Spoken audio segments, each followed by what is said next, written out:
Hi, I'm Marty Maxwell Lane, Associate Professor of Graphic Design at the University of Arkansas. Today I'm going to share a semester-long collaborative project that was carried out in the spring of 2018. Senior graphic design students enrolled in human-centered design collaborated with a local nonprofit to examine the ways in which human-centered design research methods could help to build community and establish a framework for future community engagements. Springdale, Arkansas is located 20 minutes north of the University of Arkansas campus. Springdale is located in northwest Arkansas, which as a whole is rapidly growing. Between 2010 and 2018, it was the 13th fastest growing area in the United States. Due to great economic opportunity for a variety of workers, Springdale has become one of the most diverse communities in the area, home to a vibrant Latinx and Marshallese community. However, many people from these communities lack representation and lack access to community decision making, which is particularly challenging during this time of gentrification. There are working class neighborhoods that are largely occupied by Latinx and Marshallese communities. The neighborhoods are being transformed. Some would say improved, some would say it is creating conditions that may force these diverse communities out of the neighborhood. During this time of change, some neighborhoods have become rather desolate. Where there was once vibrant block parties and a tight-knit community, there is now a lack of activity. TASK, the Teen Action Support Center, was founded in 2009 and created the station, a downtown Springdale teen collaboratory to empower teens to take action in their lives and communities. They work to engage teens from area neighborhoods and the larger Springdale community. They are strategically located in the heart of the downtown gentrification. One of the things I love most about the station is that they employ teen interns from the neighborhood, many who go on to be leaders at the station or in other community organizing work. The station offers a place for teens to experiment with robotics, make art, record music, and a professional recording studio. In addition, they offer counseling for teens and families. The station also houses an office for the Washington County Juvenile Court, hidden off a bit to the side as to not disrupt the mood, that serves at-risk teens. In 2018, I was introduced to Erin Shelton, Executive Director of the station, and we discussed ways that my human-centered design course could support a series of community block parties that the station was hosting. The station had recently been awarded a grant to host a series of 4 block parties to engage the neighborhood, but particularly the area teens. A side note for later, as you can see in the photo, the age of the students in my class and the age of the teen interns is very, very close. I think this played a critical role in the success of the project, but more on that later. Human-centered design is a design studio that students in our BFA program take the first semester of their senior year. It is largely a research methods course where students are exposed to ethical methodologies for carrying out human-centered research. We focus quite a bit on diversity and inclusion as related to research methods. We make sure students are mindful of who they are including or excluding from their research, make sure any bias is addressed on the outset of the project, and take on the motto of designing with, not for.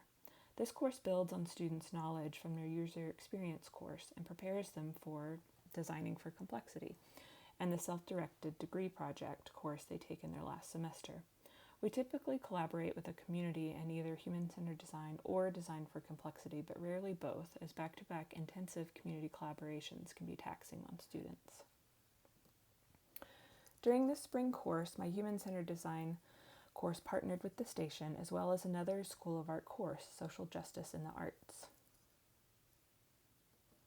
The Social Justice in the Arts students focused on neighborhood activations leading up to the block party to help build trust with the community as well as interest in the event. This is a house around the corner from the station that the station rented to serve as a hub for the block party. In this exact neighborhood, there used to be a neighborhood matriarch that would host community block parties. For one reason or another, those stopped, but many people still remember them. You'll notice that these kids are younger than teenagers. Over the course of the collaboration, these teens proved to be one of the most challenging groups to engage.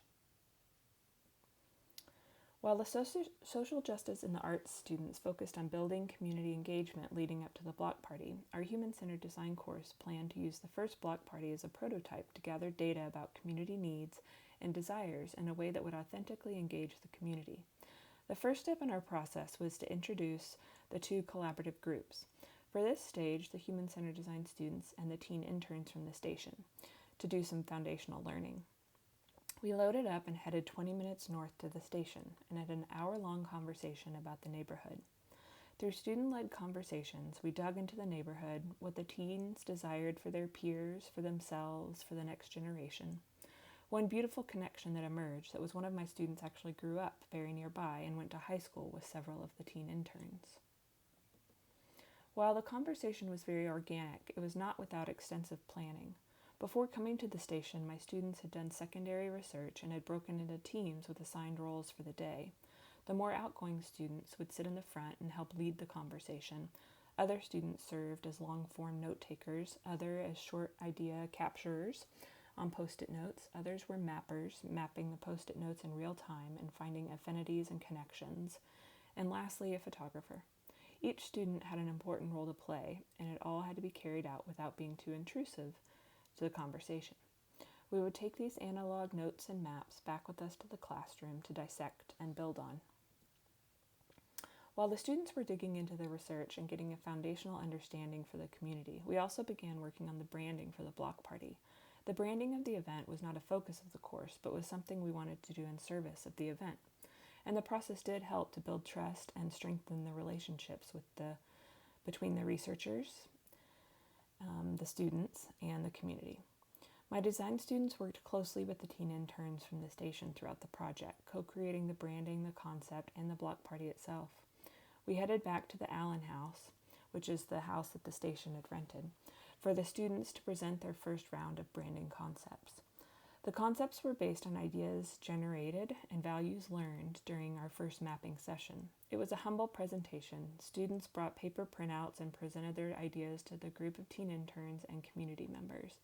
The decision to present humbly and at the Allen House was strategic. We could have met at the university and used a large screen, but it didn't feel authentic, and that we had yet reached a stage of equal collaboration. The power dynamics would have been skewed, and I do not think the community would have felt as if they had as much agency to participate in the creative process. After all of the students presented, we had to work to select one brand for the event. During this discussion, the station team worked to narrow down the language, concept, and imagery that resonated with them most. They worked with the students on the spot to come up with a direction that blended aspects that they felt the most connected to.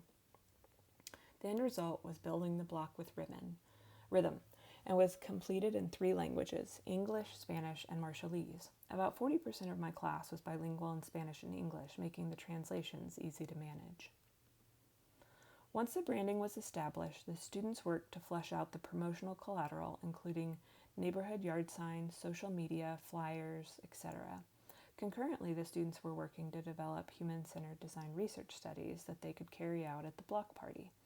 We invited the station team to campus to help us assemble signs and review some of the preliminary research ideas. It's like the background. I'm more like, yeah, see, I think it's probably why I never paid attention. Here, I don't know the words.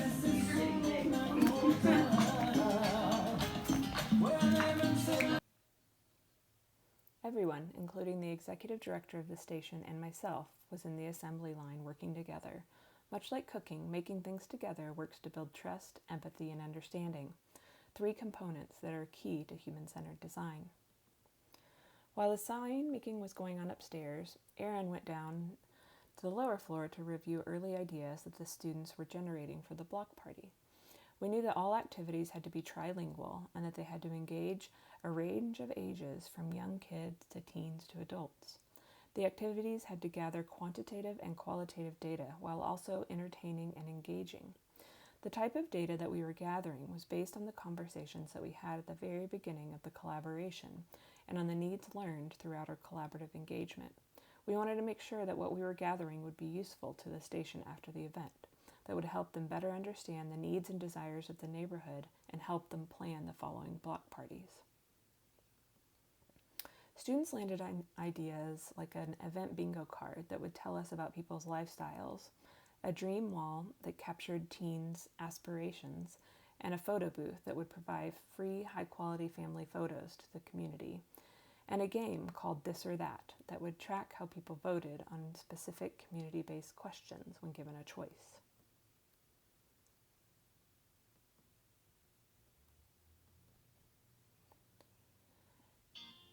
The event was held on a Saturday in the spring. Students all attended and ran their booths and various activities, documenting, capturing data, and engaging with the community.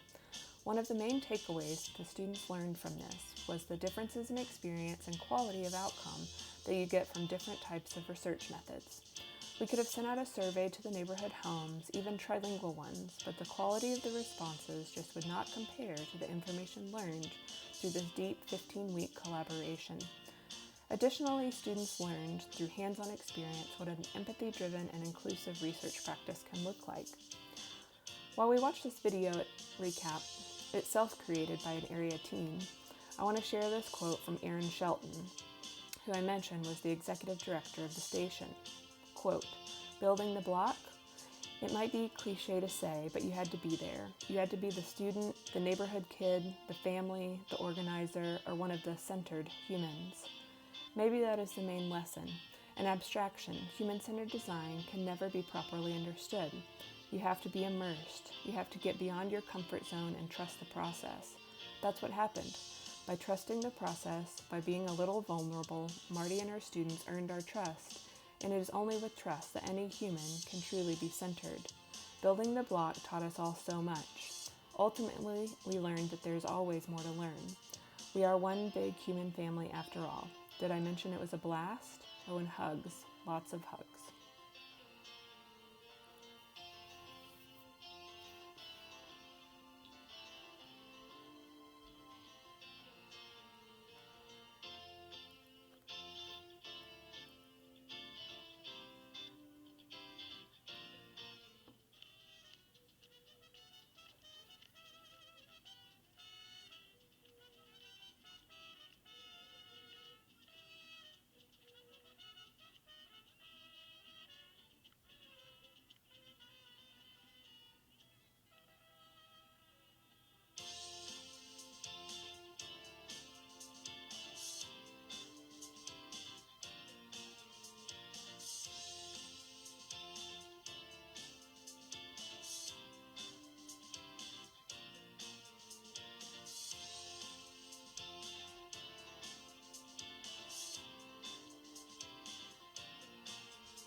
After the event, students had to review the data, identify insights, and present our findings. The students created information diagrams based on the data.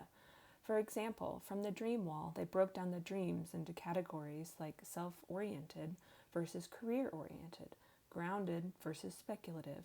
From the bingo cards, they could provide data around how many adults have cars, how many teens want to go to college, how many jobs people hold, etc. This type of data can help organizations like the station work to better engage their community. The students compiled the findings into a book that now lives with the station.